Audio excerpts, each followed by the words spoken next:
ආයිබෝවන් කවිස් කෙල්කේ YouTube channel එකට සියලු දෙනාම පිළිගන්නවා. 2025 වර්ෂයේ පැවැත්වීමට නියමිතව තිබූ අධ්‍යයන පොදු සහතික පත්‍ර උසස් පෙළ විභාගයේ සංශෝධිත කාලසටහන නිකුත් කර තිබෙනවා. දැන් අපි මේ විශේෂ පුවතට යොමු වෙලා බලමු. 2026 වර්ෂයට අදාළ පාසල් විභාග පැවැත්වෙන දිනවක් වානු අධ්‍යාපන උසස් අධ්‍යාපන සහ වෘත්තීය අධ්‍යාපන අමාත්‍යාංශය මගින් ප්‍රකාශයට පත් කර තිබෙනවා. ඒ අනුව විභාග දෙපාර්තමේන්තුව පවසන්නේ අයහපත් කාලගුණ තත්ත්වය හේතුවෙන් කල් දැමූ GIT විභාගයේ හෙට පැවැත්වීමට සියලු කටයුතු සූදානම් කර ඇති බවට.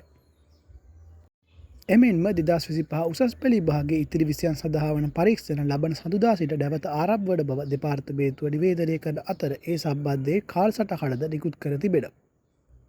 විභාග කොමසාරිස් ජෙනරාල් ඒ.කේ.එස්. ඉන්දිකා කුමාරි ලියනගේ අත්සන නිකුත් කළ නිවේදනයෙන් අනුව මෙතෙක් පවත්වා නොමැති විෂයන් සඳහා වන විභාග කටයුතු 2026 ජනවාරි 12 වෙනිදා සිට ජනවාරි 20 වෙනිදා දක්වා පැවැත්වීමට සියලු කටයුතු සූදානම් කර තිබෙනවා. විභාග කාලසටහන ඩවුන්ලෝඩ් කරගන්න ලින්ක් එක මම වීඩියෝ එකේ ඩිස්ක්‍රිප්ෂන් එකේ දාලා තියන්නම්.